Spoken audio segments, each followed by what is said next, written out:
जब भी आजादी की कहानी लिखी जाती है तो कुछ नाम हमेशा उभर कर आते हैं। महात्मा गांधी, जवाहरलाल नेहरू, सरदार पटेल। लेकिन एक ऐसा नाम भी है जो ब्रिटिश एम्पायर के लिए सबसे बड़ा खतरा बन गया था। एक ऐसा नेता जिसने ब्रिटिश से सीधे टक्कर ली मिलिट्री पावर के साथ। नाम था नेताजी सुभाष चंद्र बोस। लेकिन क्या आप जानते हैं कि उनकी मौत का भी एक राज है? क्या उनका अप्रोच गांधी जी से अलग था? आइए जानते हैं उनकी जिंदगी की कहानी। एक विजनरी लीडर, एक नेशनलिस्ट और एक सोल्जर की कहानी। हम अपने हमवतनों की पूरी मर्जी के मुताबिक लड़ाई लड़ी और हिंदुस्तान को आजादी पहुंचाई।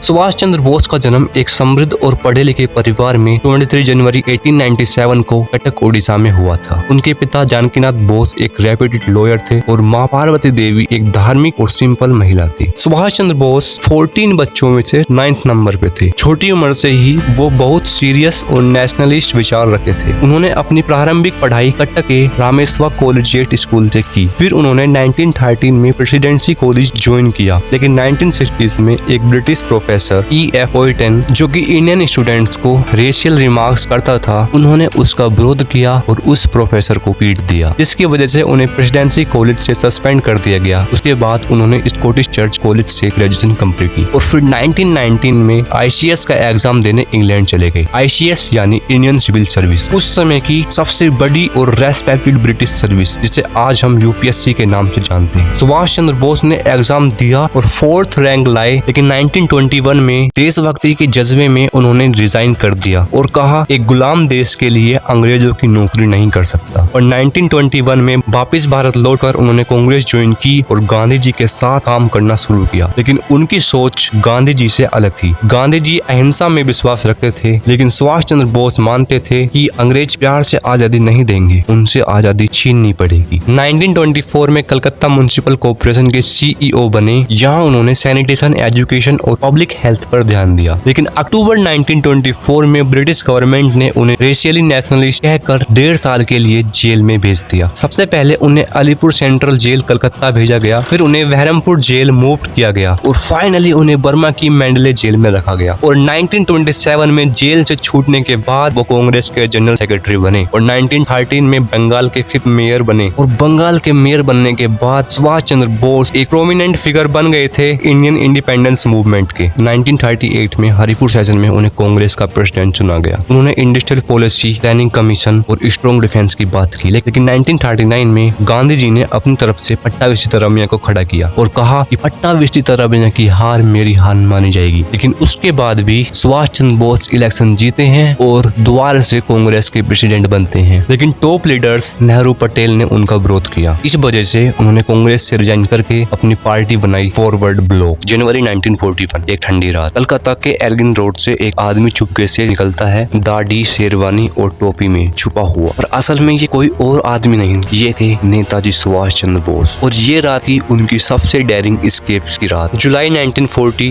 दुनिया में वर्ल्ड वॉर 2 का तूफान छाया हुआ था और भारत में अंग्रेजी हुकूमत ने बिना किसी से पूछे इंडिया को इस युद्ध में जोड़ दिया। कांग्रेस ने विरोध किया, लेकिन एक आवाज सबसे ज्यादा गरज रही थी, सुभाष चंद्र बोस की आवाज। 2 जुलाई 1940 सुभाष चंद्र बोस को डिफेंस ऑफ इंडियन रूल के तहत गिरफ्तार किया गया और सीधे जेल भेज दिया गया। बस उनका अपराध था कि उन्होंने ब्रिटिश के खिलाफ कंप्लीट इंडिपेंडेंस की मांग की और वॉयलेंट रिवॉल्यूशन को सपोर्ट किया। और जेल में बोस चुप नहीं रहे, उन्होंने शुरू किया एक आंदोलन, एक भूख हड़ताल। भूख हड़ताल के कुछ दिन बाद उनकी तबीयत बिगड़ने लगी। डॉक्टर्स ने वार्निंग दी कि अगर ये हड़ताल जारी रही तो उनकी जान जा सकती है। ब्रिटिश सरकार एक चीज से डरते थे, अगर बोस जेल में शहीद हो गए तो भारत भर में एक आग लग जाएगी। इसलिए ब्रिटिश ने उन्हें जेल से हटा के उनके घर 38/2 एल्गिन रोड में हाउस अरेस्ट पर रखा। हर कोना, हर दरवाजा पुलिस के नजर में था और बोस के दिमाग में कुछ और ही चल रहा था, एक प्लान, एक आजादी की चाल। उन्होंने अपने भाई शरद चंद्र बोस, भतीजे शिशिर बोस और कुछ विश्वसनीय लोगों के साथ मिलकर एक एस्केप प्लान बनाया। एक मुस्लिम पठान को डिस्गाइज एक फेक नाम मोहम्मद जियाउद्दीन और एक रात जिसने इतिहास बदल दिया। 16 जनवरी 1941 रात के 1 बजे शिशिर वेंडर कार में बैठकर नेताजी निकल गए एल्गिन रोड से गोमा स्टेशन झारखंड। वहां से कालका मेल में चढ़कर लाहौर, फिर पेशावर और फिर छुपे से अफगानिस्तान के रास्ते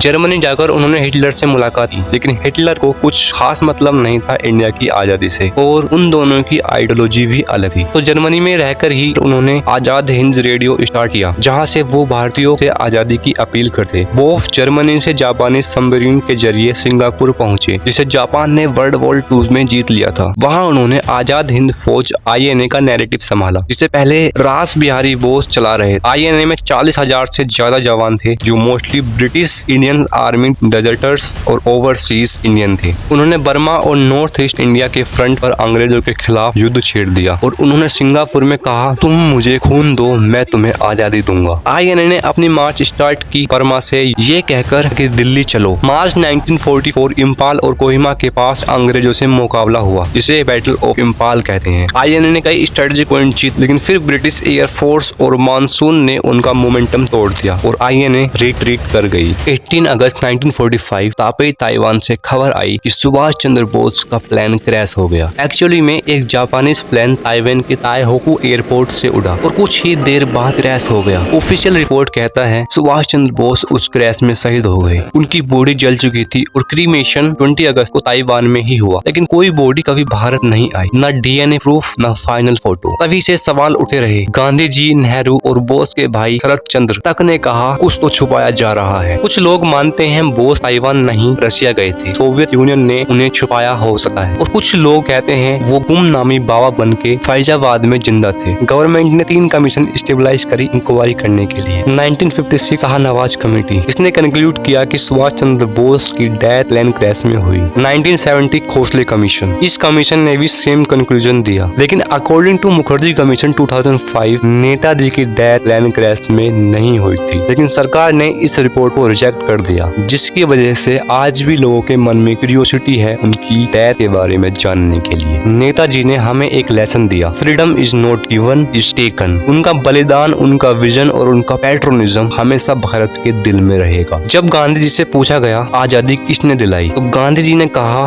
बोस ने ब्रिटिश के दिल में डर डाल दिया। नेताजी सिर्फ एक लीडर नहीं, एक मूवमेंट थे। उनकी सोच, उनका विजन भारत के हर युवा के लिए एक इंस्पिरेशन है।